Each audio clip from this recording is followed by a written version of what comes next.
오늘은 사도행전 15장 12절에서 21절에 있는 말씀을 가지고 사도행전 강의 49번째 다름을 인정하는 복음이라는 제목으로 말씀을 함께 나누기 원합니다.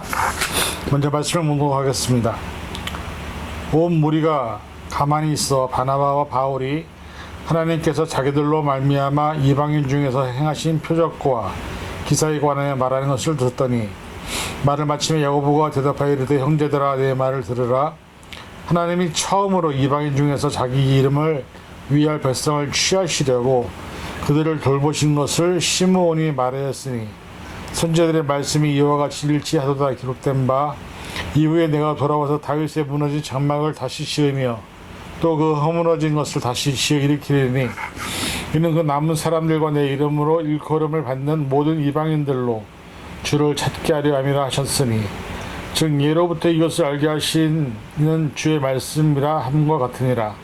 그러므로 내 의견에는 이방인 중에서 하나님께로 돌아오는 자들을 괴롭게 하지 말고 다만 우상의 더러운 것과 음행과 목매어 죽인 것과 피를 멀리하라고 편지하는 것이 옳으니 이는 예로부터 각성에서 모세를 전하는 자가 있어 안식일마다 회당에서 그 글을 읽음이라 하더라.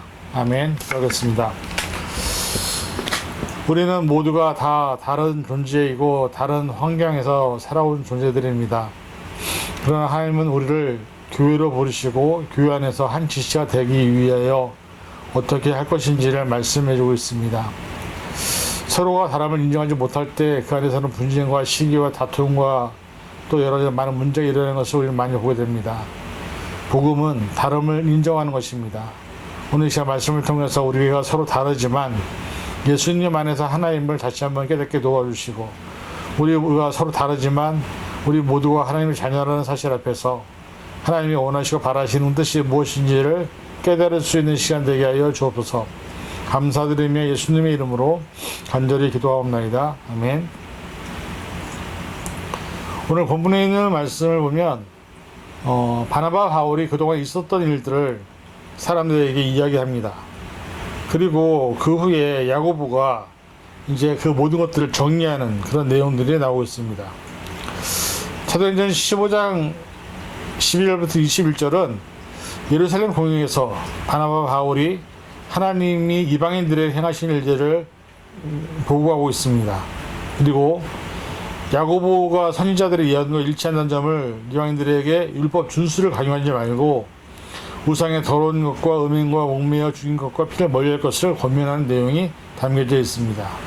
이 권면은 율법 준수보다 예수 그리스도를 통한 믿음에 더욱 정점을 두어야 한다는 결론을 내리고 있는 것입니다. 사실 많은 유대인들의 입장에서는 이방인들이 자기들과 똑같은 위치에서 하나님의 똑같은 자녀가 된다는 것을 달가워하지 않았습니다.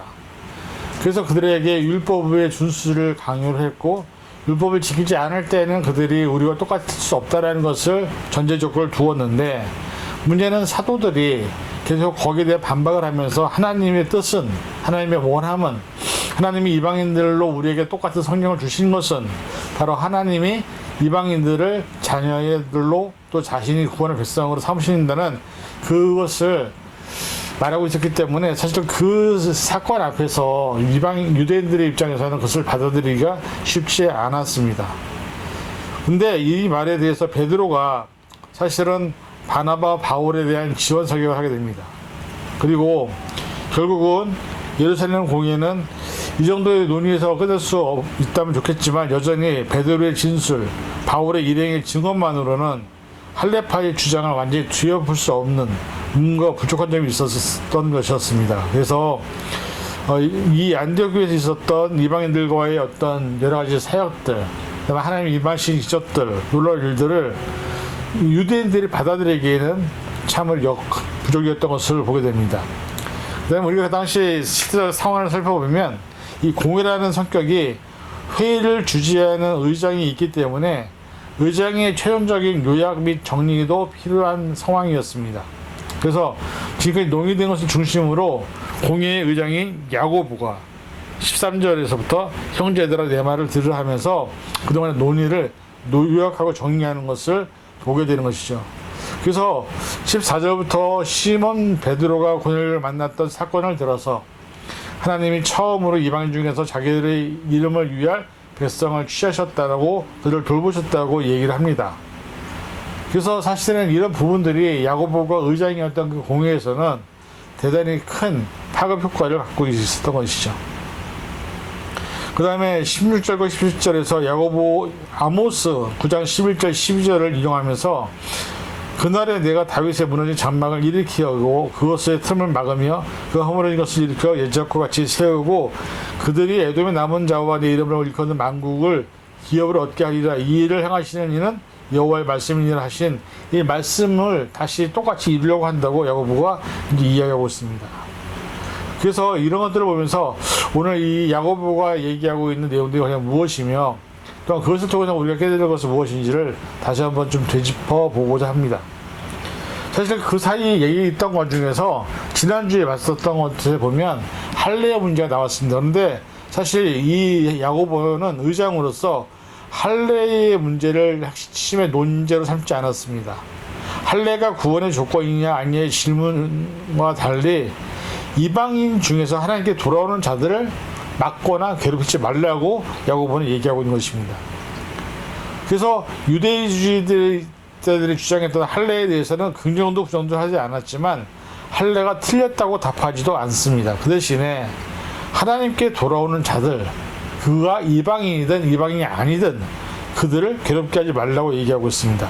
그래서 괴롭게 하지 말라는 것은 할례가 없이 하나님을 신뢰하고 예수를 믿는다 하더라도 그들의 믿음을 방해하지 말라고 말하고 있죠. 왜냐하면 그 당시에는 할례를 받아야만 예수를 믿을 수 있었기 때문이죠. 근데 중요한 것은 뭐냐면 하나님의 백성은 할례를 받든지 안 받든지 다 하나님의 백성이라는 사실을 아모스를 통해서 이야기하고 있습니다. 그래서 그 후에 이제 네 가지 금기 사항에 대해서 얘기를 하고 있습니다. 사실 이 네 가지 금기 사항을 왜 얘기할까? 지금 이렇게 돌아보면 사실은 그 당시 이방인들은 이 네 가지 금기 사항을 다 어기고 있었던 사람들이었습니다.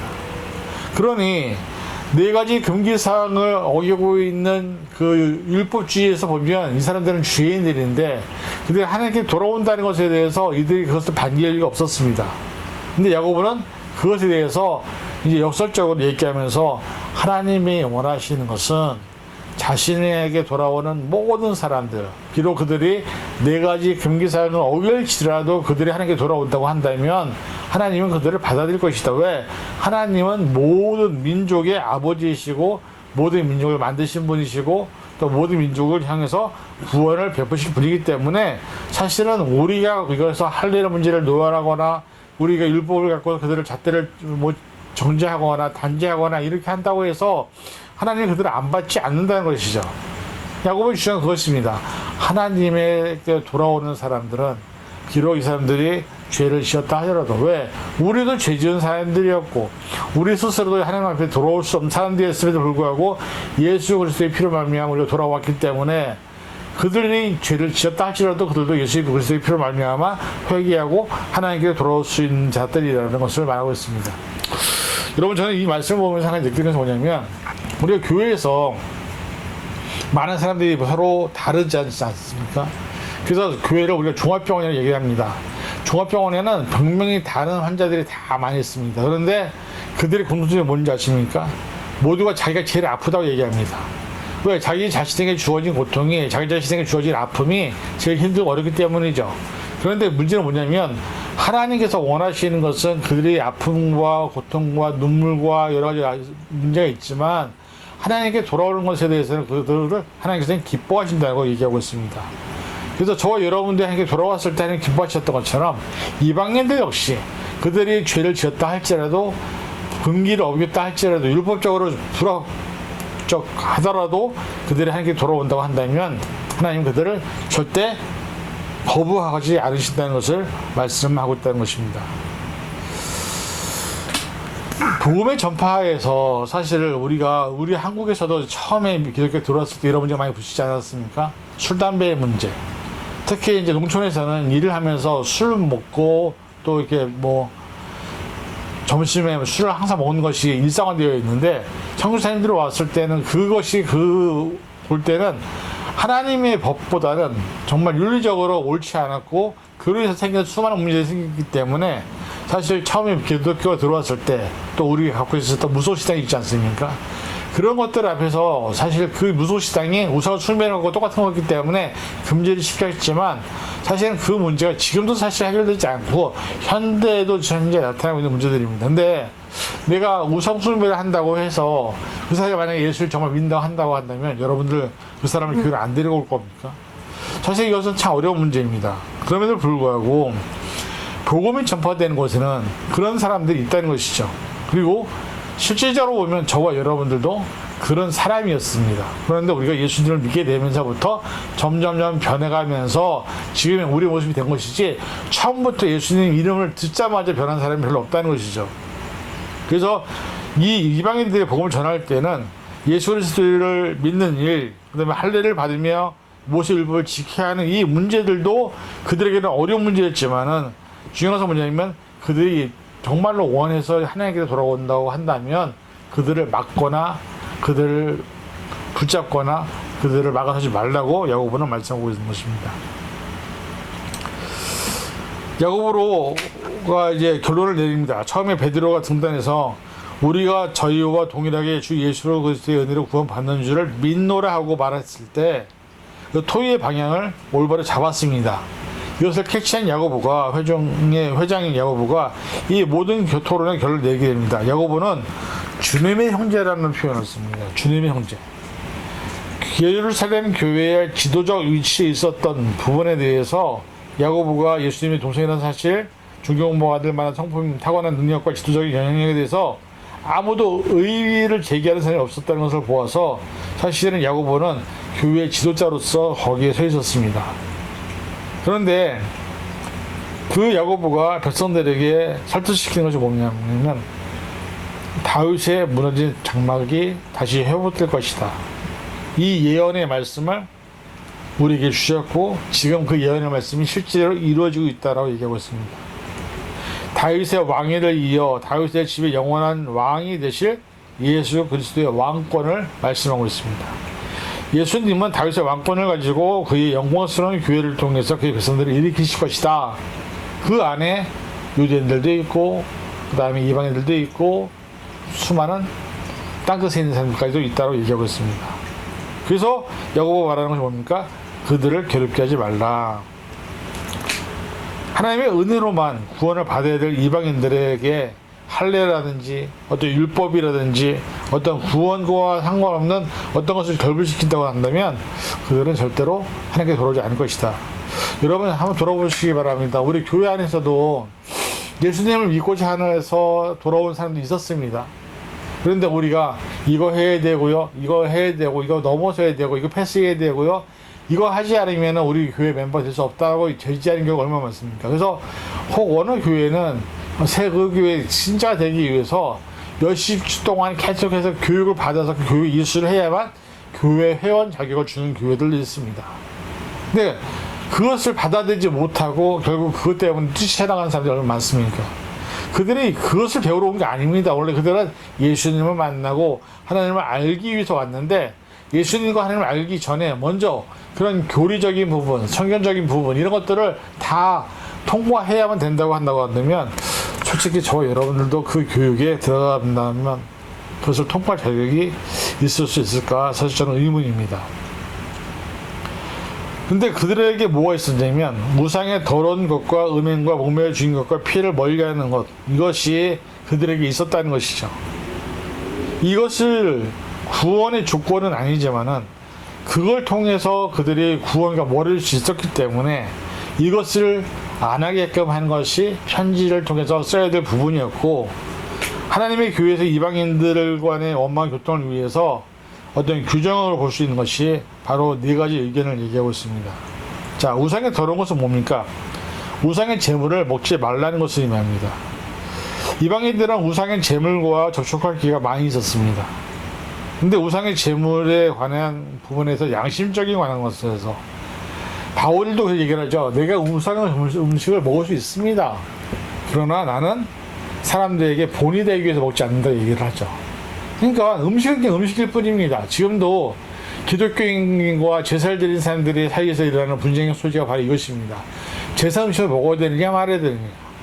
그것이 음식으로 보이면 음식으로 먹으면 되는데, 그것이 귀신에게 주었다가 다시 먹는 것이라고 얘기한다면 그것에 대해서 우리는 되게 많은 이견이 갈리는 것을 보게 되죠. 근데 중요한 건 뭐냐면, 구원에 있어서 그것이 구원의 핵심적인 가치는 아니라는 것이죠. 그래서 되도록이면 우상의 더러운 제사 음식을 먹지 않는 것이 중요하지만, 그렇게 변할 수 있도록 인도하고 그것을 결단할 수 있도록 도와주는 것이 먼저 믿는 자들이 해야 될 삶의 모습이라는 것입니다. 그래서 우리가 정말 어떤 새로운 신자가 왔는데 그 사람은 집에서 전통적으로 제사를 지냅니다.